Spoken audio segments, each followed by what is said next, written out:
Oke, metode selanjutnya yang akan kita bahas untuk data preprocessing adalah normalizing observation.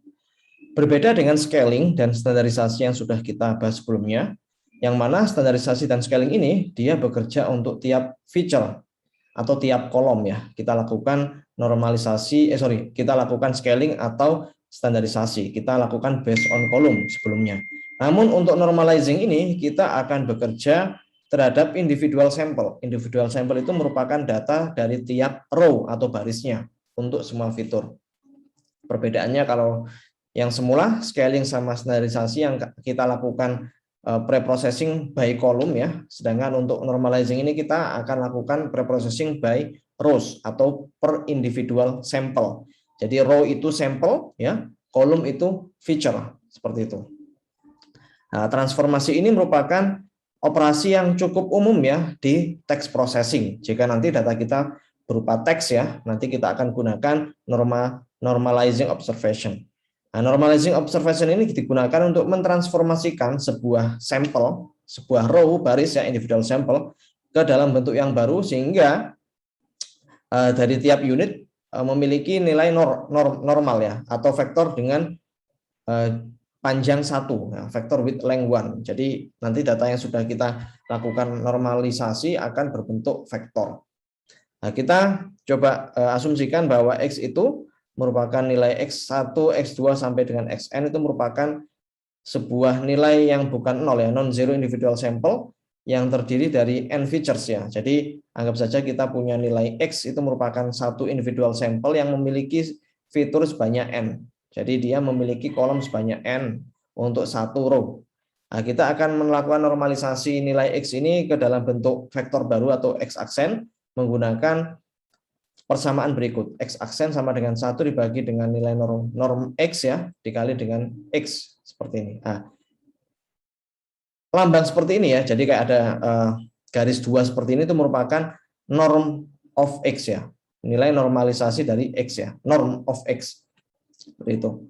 Nah, norm ini ada 3 jenis ya normalisasi yang biasa digunakan untuk melakukan normalisasi. Yang pertama adalah Manhattan norm, Euclidean norm, dan maksimum norm. Nah, kita asumsikan lagi X ya, nilai tadi X1, X2 sama dengan Xn itu merupakan individual sampel yang memiliki n features.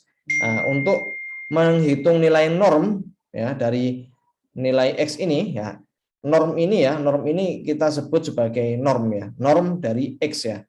Nah, norm ini untuk menggunakan yang L1 norm ya atau Manhattan norm, kita bisa gunakan rumus seperti ini. Jadi nilai X ini, norm ini merupakan penjumlahan antara nilai X1, X2 sampai dengan Xn. Yang mana nilai X ini kita lakukan ya, kita absolutkan. Jadi nilainya tidak boleh minus ya. Nah, jadi nilainya tidak boleh minus. Kalau misal ada sebuah fitur yang nilainya minus, maka akan diabsolutkan menjadi nilainya positif. Kalau kita menggunakan Manhattan norm atau L1 norm, rumusnya seperti ini. Tapi kalau kita menggunakan Euclidean norm atau L2 norm, kita bisa gunakan rumus seperti ini. Jadi kita gunakan akar ya, dan X1, X2 sama dengan Xn kita kuadratkan dan kita akarkan. Itu kalau kita menggunakan L2 norm. Dan yang terakhir kalau kita menggunakan maksimum norm atau L-inf norm, nah kita bisa cari nilai maksimum. Kita absolutkan terlebih dahulu dari tiap nilai X ya, tiap fitur itu kita cari nilai maksimumnya setelah kita lakukan absolut. Ya. Nah, seperti ini. Nah, kita bisa menggunakan Manhattan, Euclidean atau maksimum norm. Terserah kita mau menggunakan yang mana. Karena untuk normalisasi ini, normalization observation ini ada 3 cara. Nah, ini contohnya, misal kita punya nilai X yang mana nilai X ini nilainya adalah 15, 57, 55. Ini merupakan satu individual sampel ya. Ini satu sampel, satu row dengan memiliki 3 fitur. Nah, kita akan melakukan normalisasi menggunakan L2 norm. L2 norm ini kita gunakan yang Euclidean norm dengan rumus seperti ini. X ya, norm X sama dengan akar X1 kuadrat tambah X2 kuadrat sampai dengan Xn kuadrat. Nah, kita coba cari nilainya, 15 kita kuadratkan, 57 kita kuadratkan, dan 55 kita kuadratkan, dan kita lakukan root ya, akar ya. Dan kita ketemu nilai 80,62. Selanjutnya 80,62 ini kita akan masukkan ke rumus ini ya, untuk mencari nilai X aksen, yaitu nilai X yang sudah kita lakukan normalisasi. Jadi kita masukkan ke rumusnya X aksen sama dengan 1 dibagi dengan 80,62 dan kita kalikan ya dengan vektor X ya yang akan kita lakukan normalisasi. X ini merupakan ya ini satu individual sampel yang akan kita lakukan normalisasi dan hasilnya adalah 0,19, 0,71 dan 0,68. Kalau kita menggunakan L1 norm ya, nah kita tinggal cari nilai absolut dari tiap nilai X ini. Setelah itu kita jumlahkan dan ketemu nilai 127. Nah, selanjutnya 127 ini kita masukkan ke rumus normalisasi, yaitu sama dengan 1 dibagi 127 dikali dengan vektor 15, 57,55. Dan kita bisa lihat di sini nilainya 0,12, 0,45, dan 0,43. Kalau kita hitung sebetulnya ya, kalau yang normalisasi menggunakan L2 norm, kalau kita coba gunakan nilai seperti ini 0,19, 0,71 sama 0,8 ini kita masing-masing kita kuadratkan ya, terus kita jumlahkan dan kita akarkan, pasti nilainya adalah 1. Begitu juga untuk yang menggunakan L1 norm. Kalau L1 norm kita coba jumlahkan ya antara sampel yang sudah kita lakukan normalisasi 0,12, 0,45 dan 0,43 ini kita jumlahkan, hasilnya juga pasti 1. Untuk melakukan checking bahwa proses normalisasi kita sudah betul atau enggak. Nah, kita bisa gunakan perhitungan seperti ini. Pasti nanti nilainya adalah 1.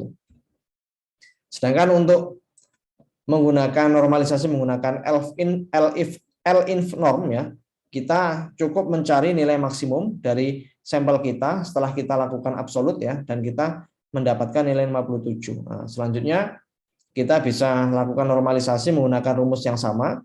Nah, 1 bagi 57 dikali dengan vektor sampel dari nilai yang akan kita lakukan normalisasi dan ketemu nilai seperti ini. Nah, kalau kita ingin melakukan checking apakah normalisasi kita benar atau enggak, ya kita bisa gunakan rumus seperti ini. X ya, aksen, norm dari X aksen ini max ya, kita cari nilai maksimum dari nilai yang sudah kita normalisasi ini. Dan hasilnya juga pasti 1. Nah, kita bisa langsung coba saja di Python ya.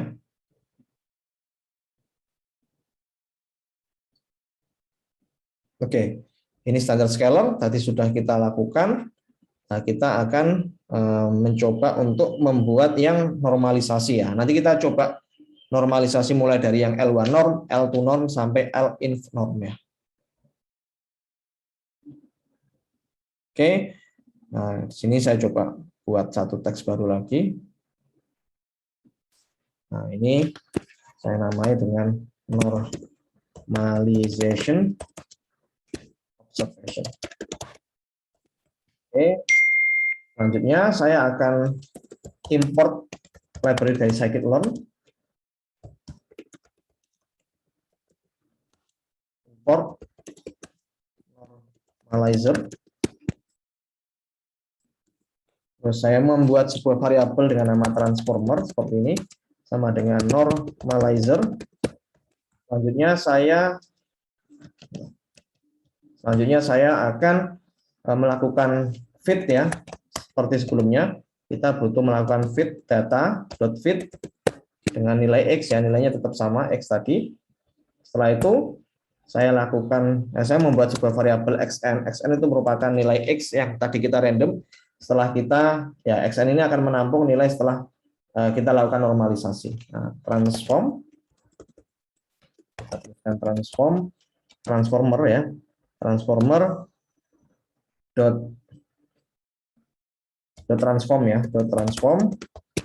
dengan nilai X sebagai parameternya, dan kita coba lakukan print ya. Print ini ya kita coba lihat dulu hasil normalisasinya. Ini kita coba lihat hasil xn ya, xn. Nah, ini yang merupakan hasil normalisasinya. Kalau kita ingin melihat ya, sebentar kita coba print dulu ini. Nah, kita bisa lihat di sini. Ini kalau kita menggunakan L2 ya, ini L2 ya, L2 normalization. Kalau secara default ya, kalau kita menggunakan normalizer dari scikit-learn dia akan disetting untuk L2 norm ya, using L2 norm. Nah, nanti kita akan coba kalau menggunakan yang L1 norm. Nah, kita bisa lihat di sini. Ini merupakan L2 norm ya. Nah, kalau kita nanti jumlahkan, coba ini kita kuadratkan, terus ini kita kuadratkan, terus kita jumlah dan diakarkan, pasti hasilnya akan menjadi satu ya. Nah, kita coba cek aja dari tiap individual sampel ini apakah memang hasil normalisasinya sudah satu atau belum. Nah, ini bisa kita gunakan seperti ini. Ini saya coba print dulu, norm each normalize observation ya. Oke, nah kita coba print menggunakan fungsi dari numpy np.clean out ya, seperti ini. .norm, nah kita normalisasikan xn ya, xn itu ya kita coba cek xn ini apakah memang hasil nilai normnya itu satu ya. Nah, jadi norm x seperti ini, terus kita tambahkan axis sama dengan satu. Nah, x-nya sama dengan satu apa artinya? Axis sama dengan satu ini ya kita hitung tiap kolomnya ini, tiap row ini kita hitung nilai normnya. Nah, seperti ini. Kita coba cetak. Nah, satu semua nilainya karena memang nilainya xn ini kita lakukan norm ini ya. Jadi dia akan mencari nilai norm dari tiap row dan hasilnya satu seperti ini. Oke, selanjutnya. Nah, selanjutnya kalau kita menggunakan L1 norm ya, kita bisa langsung copy saja di sini. Kita copy, kita tinggal mengubah parameter untuk L1 norm ya. Di sini saya coba menggunakan L1 norm, dan untuk bagian normalizernya ini ini mungkin nggak perlu kita copy tapi nggak apa-apa. Normalizer ini saya tambahkan norm sama dengan L1 seperti ini ya. L1. Oke, jadi kita menggunakan normalisasi yang L1 norm ya. Nah, setelah itu kita coba print ya, tapi ini agak beda. Sebentar, ini untuk ininya kita ubah. Ini kita tambahkan ORD sama dengan 1. Nah, kenapa ORD sama dengan 1? Karena kita gunakan mencari nilai norm itu berdasarkan L1 norm, bukan L2 norm. Kalau kita nggak menuliskan ORD-nya ya, itu nanti dia akan menghitung nilai N normnya berdasarkan L2 normnya. Nah, jadi ini kita ganti dengan ORD sama dengan 1. Nah, mungkin saya coba share kembali di slide-nya. Nah, di sini kita bisa lihat bahwa Nah, ini kita bisa lihat di sini kalau kita menggunakan yang L2 norm ya, kita nggak pakai ORD di sini kan ya. Nah, kalau tidak pakai ORD berarti nanti dia mencari nilai L normnya itu dengan menggunakan rumus seperti ini.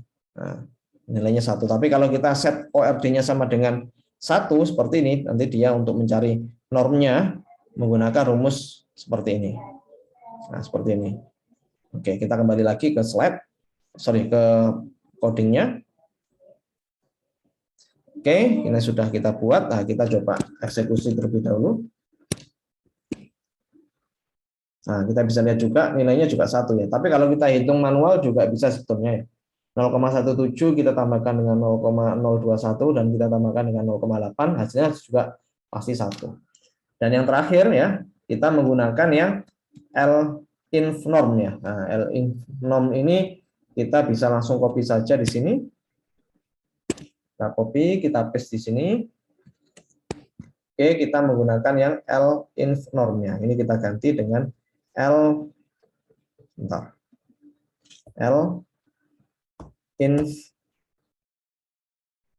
normnya. Oke. Nah, oke, setelah itu kita ganti L-nya L1 ini kita ganti dengan max ya. Terus di sini ORD-nya juga kita ganti dengan np.inf. Nilainya juga pasti 1 ya, karena dia akan mencari nilai maksimum dari tiap row atau tiap sampelnya. Oke.